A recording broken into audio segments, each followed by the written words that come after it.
All right, so welcome everyone. Let's dive right into this Liga MX semifinal, first leg between Club America and Cruz Azul. So you want to know what went down, what to look forward to in that second leg. Yep. Well, okay, you've come to the right place, but let me tell you, this first leg, it wasn't exactly what anyone expected. I mean, I was scratching my head a bit.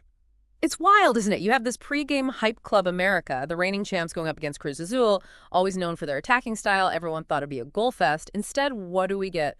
Tactical gridlock ends in a 0-0 draw. 0-0. It felt like both teams were so afraid to lose that they forgot how to win. Although Cruz Azul did have a really strong start, didn't they? Yeah. Like they were controlling the midfield early on. Oh, absolutely. Cruz Azul's Luis Romo was calling the shots, finding space, creating some seriously dangerous chances. That 4-3-3 formation they were running really let him exploit those gaps between America's midfield and defense. The real question is, why couldn't they turn that early dominance into goals? That's what I was thinking the whole time. They had the momentum, the chances. Was it America's defense that shut them down, or did Cruz Azul just choke in the final third? Honestly, it's a bit of both. On the one hand, you have America coming out with this super unexpected conservative approach. 5 defenders, a lone striker. It was like night and day compared to their usual attack-heavy style. Seems like Coach Jardine prioritized a solid defensive structure, basically betting on Cruz Azul making mistakes.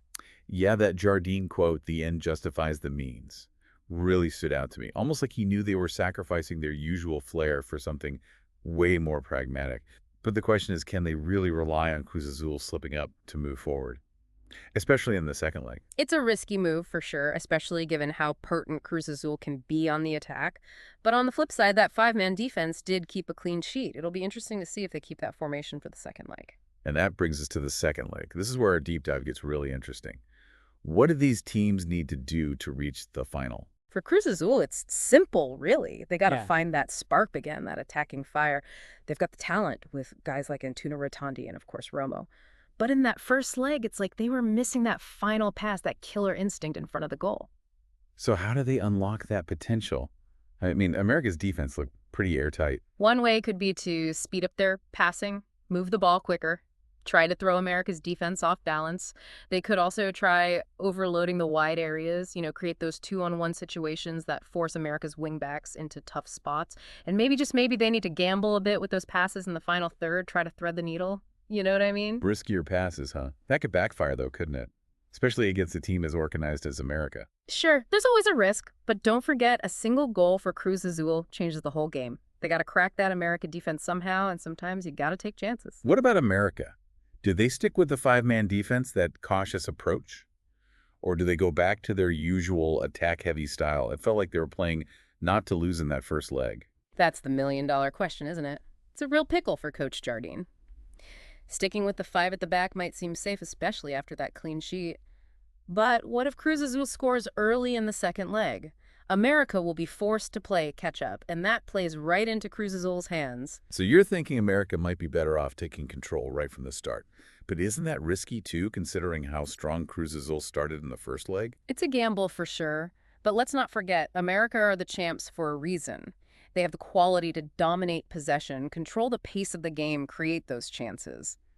If they can find that sweet spot, that balance between attack and defense, they'll be a force to be reckoned with in this second leg. It's like they need to figure out who they are. The cautious defensive team we saw in the first leg, or that free-flowing attacking team that won them 2 championships in a row. Tough call, a lot rides on Coach Jardine's decisions. Exactly. He's got a real puzzle on his hands. Does he prioritize keeping things tight at the back and hope to catch Cruz Azul on the counter? Or does he go all out, try to overwhelm them with their attack? It's going to be a tactical showdown, and I can't wait to see how it plays out. Me neither. The tension is building already. But before we jump into predictions, let's take a step back and summarize what we've learned for our listeners. Sounds good. So after dissecting that first leg, it's clear Cruz Azul needs to be more clinical in the final third. They need to find that attacking swagger that made them so dangerous all season, whether it's through faster passing, more aggressive runs, or riskier passes in the final third. They got to figure out how to break through that America defense. And for America, the big question is, do they stick with that cautious defensive approach that got them the clean sheet? Or do they switch back to a more attacking style, trusting their ability to outscore Cruz Azul? It's a make-or-break decision that could determine who wins this tie. And let's not forget the elephant in the room. This is the Classico Joven. The rivalry, the passion, the history. It all adds another layer of intensity to this matchup. Yeah. It's a clash of styles, a battle of wills, and honestly, at this point, it's anyone's game. It's true. You can analyze tactics and formations all day long. Hmm. But sometimes it comes down to those things. You can't measure the desire, the grit, that willingness to leave it all on the field. Couldn't agree more. In a game as tight as this, a moment of brilliance, a lucky bounce, a ref's call, any of those things can tip the scales. And that's what makes it so exciting. I know our listeners are probably dying to know what we think will happen in that second leg. Hmm. So without giving too much away, any predictions, any gut feelings on how this might go down? Oh man, that's a tough one. You know me, I always go with my gut, and I'm kind of feeling a Cruz Azul victory here. I think they have a point to prove after that first leg. I think they're going to come Yeah. out hungry, ready to attack, set the pace right from kickoff. But it's going to be tight. It could even come down to the wire. Extra time penalties, who knows? It wouldn't be the Classico Joven without a little drama, would it? Yeah, that's right. Ah. It's anyone's game at this point. But Yeah. Cruz Azul really needs that win. America, on the other hand. They know how to grind out results. They could absorb pressure and wait for that perfect moment to strike. That's what makes this so exciting. Two completely different styles, two teams with totally different approaches, and they're both capable of making it to the final. It's like a chess match. Every move can change the whole game. Exactly. And just like in chess, it's not just about the individual pieces, it's about how they work together.